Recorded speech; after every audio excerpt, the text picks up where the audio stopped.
विश्वासाची 26 वर्ष, लाखो सुखी दाम्पत्य. डाउनलोड करा मराठी मॅट्रिमनी. करते महत्त्वाच्या 50 घडामोडींचा आढावा घेणार आहोत सुपरफास्ट. मुंबईत साकीनाका खैरानी रोडवर मॅनहोलमध्ये माणूस पडला. मॅनहोलमध्ये पडलेल्या व्यक्तीचं नाव असलम अन्सारी असल्याचं समोर. असलम अन्सारी 20 ते 25 फूट खोल मॅनहोलमध्ये पडले. मॅनहोलमध्ये पडतानाचा सीसीटीव्ही समोर. साकीनाक्यात मॅनहोलमध्ये पडलेल्या असलम अन्सारी यांचा दुर्दैवी मृत्यू. अन्सारी यांचा मृतदेह मॅनहोलमधून बाहेर काढण्यात यश आलं. अग्निशमन दलाच्या पथकानं मृतदेह बाहेर काढला.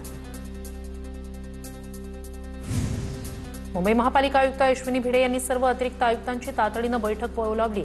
मुंबईत सुरू असलेल्या मुसळधार पावसाच्या पार्श्वभूमीवर बैठक. साकीनाक्यातील मॅनहोल घटनेचाही बैठकीत सखोल आढावा. अंधेरीच्या मरोळ मिलिटरी रोडवर झाड कोसळलं. झाड कोसळल्यानं एका रिक्षाचं मोठ्या प्रमाणात नुकसान. घटनेची माहिती मिळताच पोलीस आणि अग्निशमन दलाचे जवान घटनास्थळी. रस्त्यावरील झाड हटवून वाहतूक पूर्ववत करण्याचे शर्थीचे प्रयत्न. पालघर शहरातील साळीची भिंत कोसळून महिलेचा मृत्यू. पालघर शहरातील आगरीपाडा परिसरातील घटना.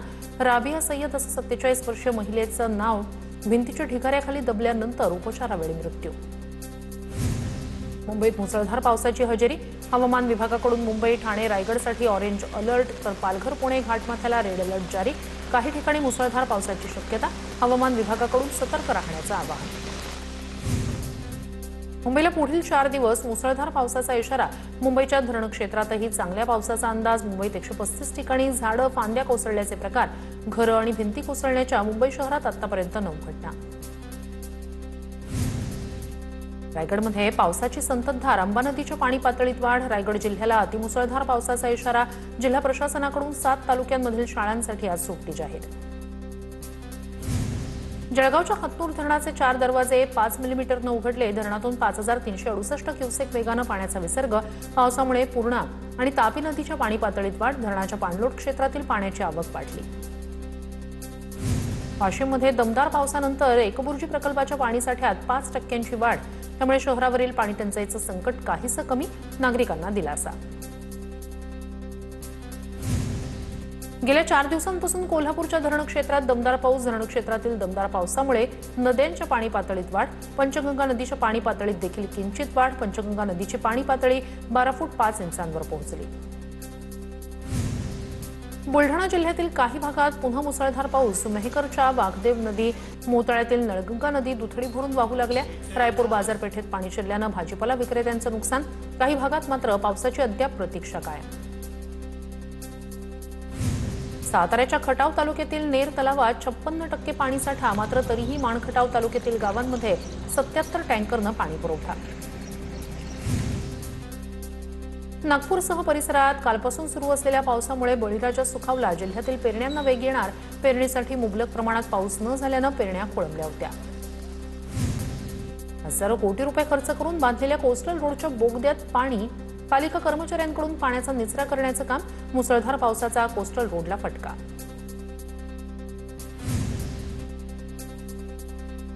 रायगडच्या समुद्र किनाऱ्यावर उधाणाच्या भरतीच्या लाटांचा तडाखा. अलिबागच्या किनाऱ्यावर समुद्र खवळला. समुद्राचं पाणी थेट पार्किंगमध्ये.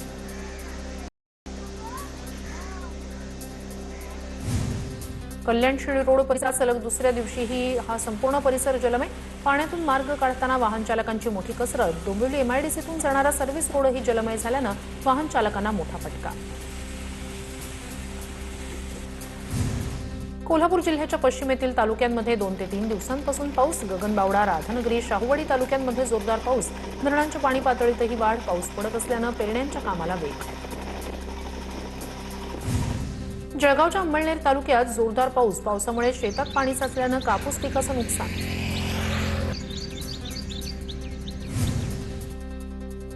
विरार पश्चिमेच्या विवा कॉलेजचा रस्ता पाण्याखाली. रस्त्यावर गुडघाभर पाणी. पाण्यातून मार्ग काढताना वाहनधारकांचे हाल. मुंबई नाशिक महामार्गावरील ठाणे भिवंडी बायपास रस्त्यावर प्रचंड वाहतूक कोंडी. 10 किलोमीटरचं अंतर पार करायला लागतायत 2 ते 3 तास. वाहनांच्या प्रचंड रांगा. राजणोली नाका ते माणकोली नाका दरम्यान वाहतूक. चिपळूणच्या कुंभारली घाटात रस्ता खचला. रस्त्याचा काही भाग खचल्यानं वाहतुकीला धोका. मुसळधार पावसामुळे रस्त्याची स्थिती अधिकच धोकादायक. वाहन चालकांनी अत्यंत सावधगिरीने प्रवास करण्याचं आवाहन. रायगडच्या माणगावमधील काळ नदीवर नव्यानं बांधलेल्या पुलाचा भाग खचला. उद्घाटनानंतर 15व्या दिवशीच पूल खचल्यानं निकृष्ट कामावरच प्रश्नचिन्ह. नागपूरमध्ये रस्त्यानं चालता चालता साचलेल्या पाण्यातून विजेचा झटका बसलेल्या महिलेचा मृत्यू. महापालिका कंत्राटदाराच्या दुर्लक्षामुळे 65 वर्षीय वृद्धेचा मृत्यू. मृत अफरोजा बेगम या भाड्याच्या घरात एकट्याच राहत होत्या. वर्धेच्या आष्टीतील नरसिंगपूर शिवारात 8 शेळ्या नाल्यात वाहून गेल्या. 4 शेळ्या मृतावस्थेत आढळल्याची माहिती. शेळ्या वाहून गेल्यानं पशुपालकाचं मोठं नुकसान. नाशिकच्या लासलगाव परिसरात गेल्या वर्षीच्या तुलनेत 16.47% पाऊस. ढगाळ वातावरण असूनही पाऊस पडत नसल्यानं शेतकरी चिंतेत.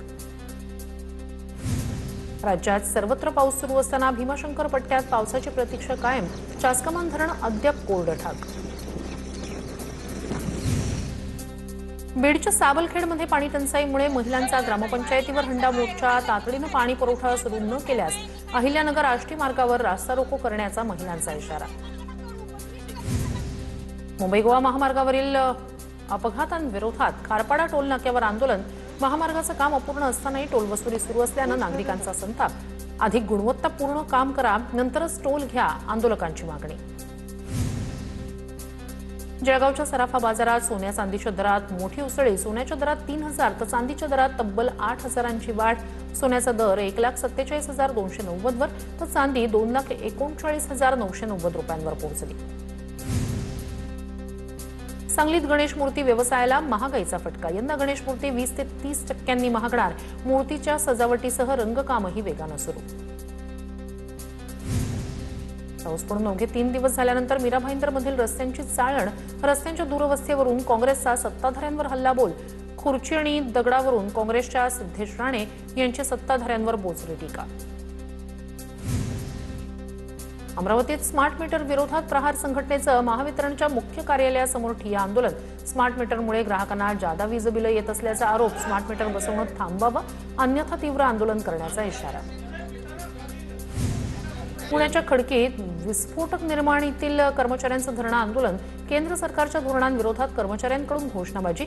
संघटनेच्या वतीनं केंद्र सरकारला 6 मागण्यांचं निवेदन जाहीर. जळगावच्या 40गावमध्ये नगरसेवक आणि नगरपालिकेच्या अभियंत्यांमध्ये जोरदार खडाजंगी. एकमेकांच्या अंगावर धावून जाण्याचा प्रकार. नगरसेवक दीपक पाटील आणि अभियंते देवेंद्र शिंदे एकमेकांवर धावून गेले. गटाराच्या कामावर आक्षेप घेतल्यानं दोघांमध्ये वाद. अमरावती महापालिकेच्या 2 सफाई कामगारांना नागरिकांकडून मारहाण. संतप्त सफाई कामगारांचं काम बंद आंदोलन. संतप्त कामगारांचा अमरावतीच्या गाडगेनगर पोलीस स्थानकासमोरच ठिय्या. पुण्यातील बावधन परिसरात मध्यरात्री जमीन हडपण्याचा प्रकार. रात्री 1:15 वाजता जमिनीचा ताबा घेण्याचा प्रयत्न केल्याचा आरोप. शिंदे गटाचे पदाधिकारी बाळासाहेब सांदरे यांच्यावर कमरेला असलेलं पिस्तूल लोड करतानाचं दृश्य सीसीटीव्हीत कैद. नीट आणि टीईटी पेपर फुटी प्रकरणी पवारांच्या राष्ट्रवादीचा भंडारा. जिल्हाधिकारी कार्यालयावर धडक मोर्चा. वारंवार होणाऱ्या पेपर फुटीमुळे विद्यार्थ्यांमध्ये तीव्र संताप. दादा भुसे आणि धर्मेंद्र प्रधान यांच्या राजीनाम्याची मागणी. छत्रपती संभाजीनगर जिल्हा बँक निवडणुकीच्या अनुषंगानं ठाकरेंची शिवसेना, भाजप आणि शिंदेंची शिवसेना एकत्र. ठाकरे शिवसेनेचे अंबादास दानवे, शिंदे शिवसेनेचे मंत्री संजय शिरसाट आणि भाजपचे मंत्री अतुल सावे यांची एकत्रित बैठक. बीडच्या आष्टीमधील गांधणवाडी इथल्या जिल्हा परिषद शाळेची इमारत गावगुंडांनी पाडल्याचा आरोप. 2 वर्षापूर्वी शाळेच्या इमारतीची जिल्हा परिषदेकडून दुरुस्ती. गांधणवाडीचे ग्रामस्थ आक्रमक. गावगुंडांवर कारवाई करण्याची मागणी. कोल्हापूरच्या इचलकरंजीत वृद्ध, निराधार, विधवा आणि दिव्यांगांच्या पेन्शनधारकांच्या प्रलंबित प्रश्नांसाठी नायब तहसीलदारांना निवेदन. रखडलेलं पेन्शन तत्काळ देण्याची निवेदनातून मागणी. नवी मुंबई महापालिका रुग्णालयातील गर्भवतीच्या मृत्यू प्रकरणी चुकीचा डोस दिल्यानं गर्भवतीचा मृत्यू झाल्याचा नातेवाईकांचा आरोप. तर दुसऱ्या महिलेची प्रकृती गंभीर, व्हेंटिलेटरवर असल्याची माहिती. राजमाता जिजाऊ रुग्णालयात मनसे पदाधिकाऱ्यांचा ठिय्या. बीडच्या केस उपजिल्हा रुग्णालयात अत्याचार पीडितेला 9 तास ताटकळत ठेवल्याचं प्रकरण. वैद्यकीय अधीक्षक डॉक्टर दत्तात्रय केंद्रे यांच्यासह एकूण 6 जण निलंबित. वाशिममध्ये कस्टडीत असलेल्या आरोपीचा पोलिसांच्या मारहाणीत मृत्यू झाल्याप्रकरणी 9 पोलिसांना जन्मठेपेची शिक्षा वाशिम जिल्हा सत्र न्यायालयानं दिला ऐतिहासिक निकाल 9 आणि 10 मे 2011 रोजी घडली होती घटना। बेग्या पवार या आरोपीचा पोलिसांच्या मारहाणीत झाला होता मृत्यू। केतन अग्रवाल हत्या प्रकरण सियाला घेऊन पोलीस तिच्या घरी सियाचे कपडे मोबाईल इतर गोष्टींचा पंचनामा करण्यासाठी पुणे पोलीस सियाच्या घरी दाखल। घटनेनंतर आरोपींच्या उपस्थितीत पंचनामा करण्यासाठी पुणे ग्रामीण पोलीस सियाच्या घरी। रायगड जिल्ह्यातील अलिबाग आणि रोहा तालुक्यातून एकाच दिवशी 3 अल्पवयीन मुली बेपत्ता या प्रकरणी अपहरणाचे गुन्हे दाखल पोलिसांकडून मुलींचा शोध सुरू। परभणीत राज्य परिवहन महामंडळाच्या नादुरुस्त बसचा प्रवाशांना फटका। परभणी जिल्ह्यातील नरसिंह पोखर्णी फाट्यावर लातूर परभणी बस बंद। बस सुरू करण्यासाठी प्रवाशांवरच बसला धक्का देण्याची वेळ।